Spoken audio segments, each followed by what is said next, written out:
একই ঘরে মানুষ আর অজগরের বসবাস শুনতে অবিশ্বাস্য লাগলেও এটাই বাস্তব। এই ছেলে, তুমি এত বড় সাপ নিয়ে বসে আছো, এটা কি অজগর সাপ নাকি? জি অজগর সাপ। হ্যাঁ, এত বড় অজগর সাপ? তুমি অজগর সাপ নিয়ে ঘরের মধ্যে বসে আছো রিল্যাক্সে, সোফার মধ্যে বসে আছো, তোমার ভয় করতেছে না? এটা আমার কাছে কোনো ব্যাপারই না, এটা আমার বন্ধু। অজগর সাপ তোমার বন্ধু? হ্যাঁ, কি বলো? আমি অল টাইম বাজারে নিয়ে ওপেনে ওর সাথে ঘুরি। এই অজগর সাপ নিয়ে বাজারে করো? এই কথা কি সত্যি নাকি? সত্যি, এত বড় বড় সাপ আমার কাছে কোনো ব্যাপারই না। সেগুলো কি অজগর নাকি গোখরা? এটা সব অজগর।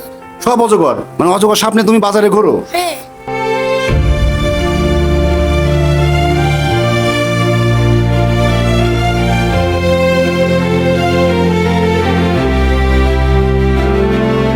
একই ঘরে মানুষ আর অজগরের বসবাস শুনতে অবিশ্বাস্য লাগলেও এটাই বাস্তব।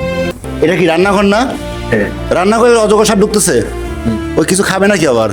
একটা ভিন্ন রকমের অভিজ্ঞতাই আজকে হলো। পুরো একটা অজগর সাপ এরকম একটা বাসার, এখানে যারা বসবাস করে যে বাসায়, সেই মানুষের সাথে তারা কি সুন্দর সুখে স্বাচ্ছন্দ্যে তিনি ঘর করছেন এই অজগর সাপ। এটা এই জীবনে আমি অনেক কিছু দেখেছি, কিন্তু এই দৃশ্য কখনো দেখি নাই।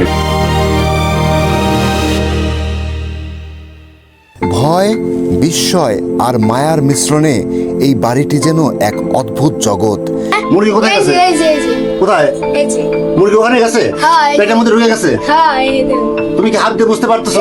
এই যে তো কোথায় কোথায়? এই যে তো এই যে এই যে দর্শক দেখছেন, পুরাটা মুরগি পেটের মধ্যে ঢুকে গেছে, এবং এইভাবেই ওরা আসলে একটা বড় বড় প্রাণীকে একদম গিলে নেয়। সাধারণ মানুষ যেখানে সাপের নাম শুনলেই আতঙ্কিত হয়ে পড়ে, সেখানে এই পরিবার বছরের পর বছর কাটিয়ে দিচ্ছে অজগরের সাথেই।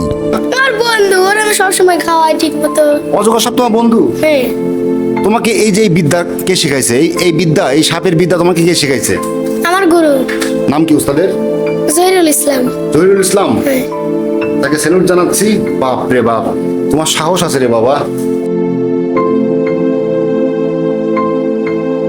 এক এলাকায় একটা অজগর সাপ ধরা পড়ছে, মানুষ মেরে ফেলাচ্ছে, মেরে ফেলানোর জন্য ওকে আহত করছে। আমি সেই অবস্থায় ওকে উদ্ধার করে ওকে যথেষ্ট পরিচর্যা করছি, ওর জীবন রক্ষা করছি, ওকে ঠিকমতো খাদ্য দেই, বিধায় ও আমাকে এবং আমার যে শিষ্য আছে দুজনকে মূল্যায়ন করে। আমরা আশাবাদী আমাদের ক্ষতি করবে না। যদি মানুষ অনেকে অনেক কথা বলে, কিন্তু সাপও মানুষের বন্ধু হয়, সেটা আমরা প্রমাণ দিব। আসলে ও ছাড়িয়ে দিলেও ও ঘর থেকে যায় না। বাসাটাও কিন্তু ওনার নিজের জীবনের মতো অনেক বেশি রহস্যময়। একদম প্রবেশের উপরে, এটা হচ্ছে দরজা, দরজার উপরেই দেখেন বিশাল বড় একটা কুমির সেট আপ করা হয়েছে, যদিও ওটা কৃত্রিম কুমির। আর এ পাশে অনেক বড় একটা পান্ডা ঝুলিয়ে রাখা হয়েছে। আর এই যে অংশটা দেখতে পাচ্ছেন, এই অংশটাও কিন্তু একটা জাদুঘর। এবং এখানে দেখেন ছোট্ট একটা বন্য বিভাগের যে আইন আছে, সেই আইনে এই সাপ পোষা নিষেধ।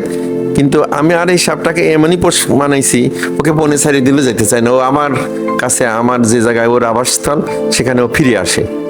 যার কারণে আমি মনে করি এটা কোনো অন্যায় না। এবং আমি আরেকটা জোগাড় করতেছি, ওর যখন বংশ বিস্তার হবে আমি বনে উন্মুক্ত করে দিয়ে দেবো। মানে ওর বংশ বিস্তার হলে? হ্যাঁ, ওর বংশ বিস্তার হলে আমি বনে দিয়ে দেবো। তার মানে সাপটা ডিম পারলে? সাপটা ডিম পারলে বংশবৃদ্ধি হোক। আমি চাই দেশের সাপ বিলুপ্ত হয়ে যাচ্ছে, এই সাপ আবার সংখ্যা বেশি হোক। এখানে আসার পরে আমার বারবার এটাই মনে হয়েছে যে জায়গাটা পুরো একটা রঙিন জগৎ। বিনোদন জগতের এমন কিছু নাই যেটা আপনি এখানে দেখতে পাবেন না, সব আছে, সব।